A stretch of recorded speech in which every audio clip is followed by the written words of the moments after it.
I'm doing something, thank you, a little bit. Yeah, I don't really need it, actually. I'm just going to ego this, you know what, let's do it. So, before we start, I'd like to say this isn't poetry, this is comedy. This is meant to be funny, but meant to is kind of indicating it's not funny. I just want to get into this because originally I had a slide to go on with my jokes, but I think I can nail this. Now, my comedy show was called The Inner Monologue because I feel like I have this voice in my head sometimes that tells you to do this like crazy stuff, whether it just goes up to someone, get a high five, or leave me hanging. That's pretty cool.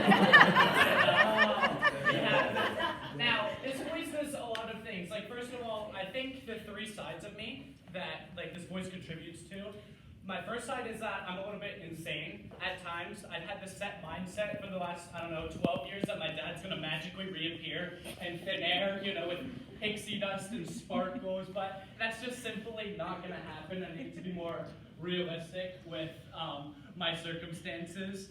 But really, I think it'd be awkward if my dad would just magically come back after all this time, like see me as a little kid now. He'll probably just take me to a park, shove me in one of those kids' swings, being like, oh, we got for lost time, trying to shove me, and all these parents are at the park with their kids like, is this child abuse? Are you just like pushing him on the swing so it's kind of, but it's kind of not? Be real, it raised a lot of questions. That definitely, sorts of things, like my dad try and like tuck me into bed, I'd imagine. He'd be like, son, I want to read you good night moon. Like, no, I'm 16. I'm not 4 anymore. Like, let's not read good night moon. Let's live our own lives in this house, please, no, or not. As you can tell from that expression, I'm very energetic. That's another side that kind of contributes in, I feel like being energetic kind of has its flaws. With me being energetic personally, a lot of people think, like, when I'm in a group of friends, they think I'm really social.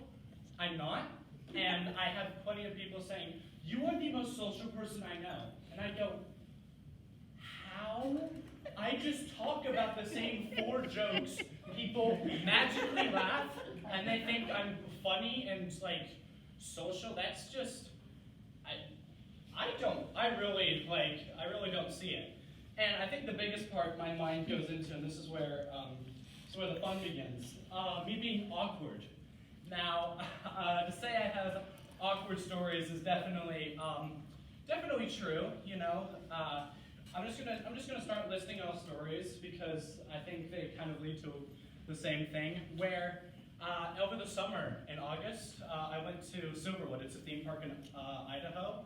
And there was this girl in the line in front of me, and she was cute, and my dad was with me, and then he's like, you gonna do something? And I'm like, should I? Should I? Yeah, why not? You come here often?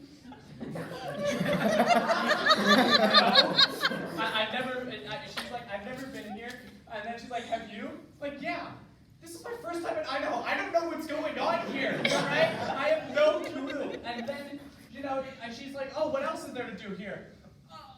Food? Food's like okay at best in Idaho. Like, if you're from there, I'm sorry, but I'm calling you out, okay? Gets to a point where I keep talking to her, and things aren't going well for me, all right? I'm not the main character here. In fact, I'm actually fighting for every last word.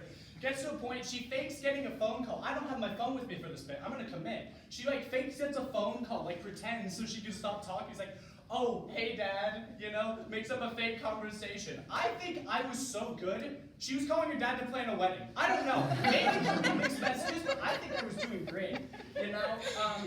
Another funny story I think would be entertaining is I'm a big fan of, what's it called? Avatar, The Last Airbender. I know, nerd, whatever.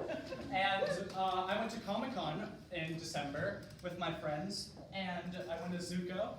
And basically, I was sitting eating my food, and these 3 girls come up to me and my friends.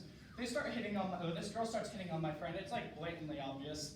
And then, so I'm kind of over here like, my friend is gay, I'm here though. just a thought, I start talking, doing my thing, and then the problem is with conventions, this is my first convention, if you're trying to meet new people, you have to draw a line between talking about your show and your character, and trying to know the person.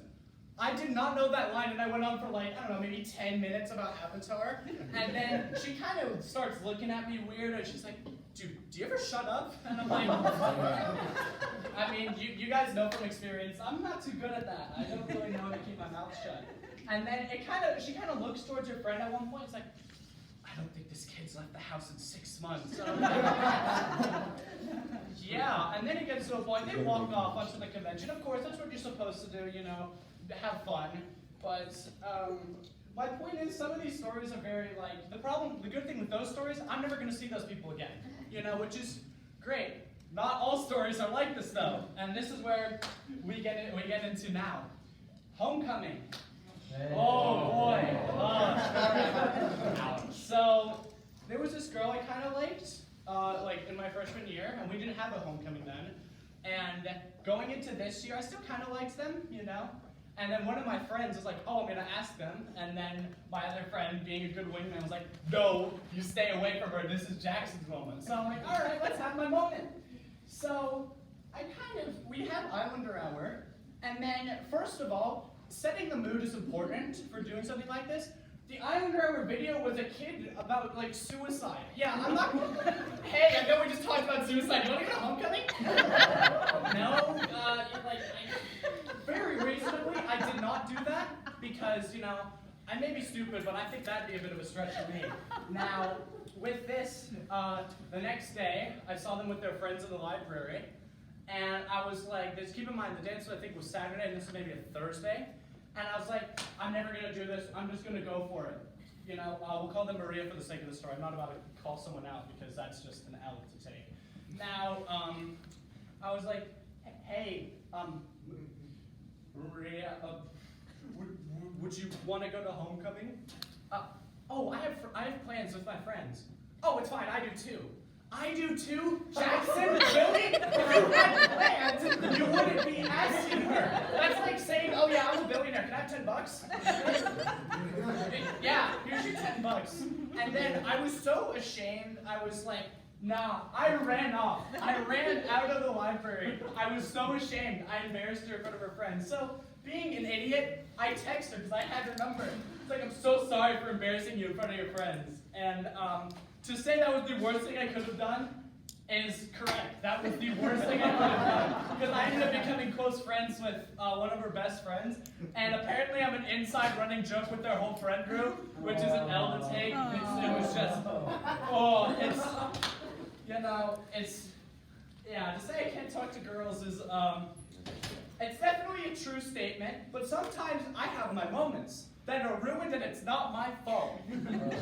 I'm gonna call some people out here because I think they need to hear this. Beginning of, I got this, I can crunch this in a minute. Where, when Ella first came to Crestwalk, I thought, you know, she's cool. She's a person, I know, I like her. And now I start doing my thing. Well, I did it well this time. Yeah. What? Yeah, exactly. And then Baker comes up like, yo, what's good? I'm Baker. He threw up on the first day of baseball practice. He threw up. He's an idiot. I'm like, bro, keep your mouth shut, please. And then, you know what Ella does? She starts laughing. I'm good, all right, that's it. Like, what are you meant to do there? You can't just go, I didn't throw up. Like, bro, you're the son of the coach. Like, everyone on that team remembers that horrible day. Like, even his brother was there. His little brother was there. I go into algebra, and then he's like, oh, remember you threw up on the first day of practice? This story haunts me. It's just a mess. Thank you for having me out here.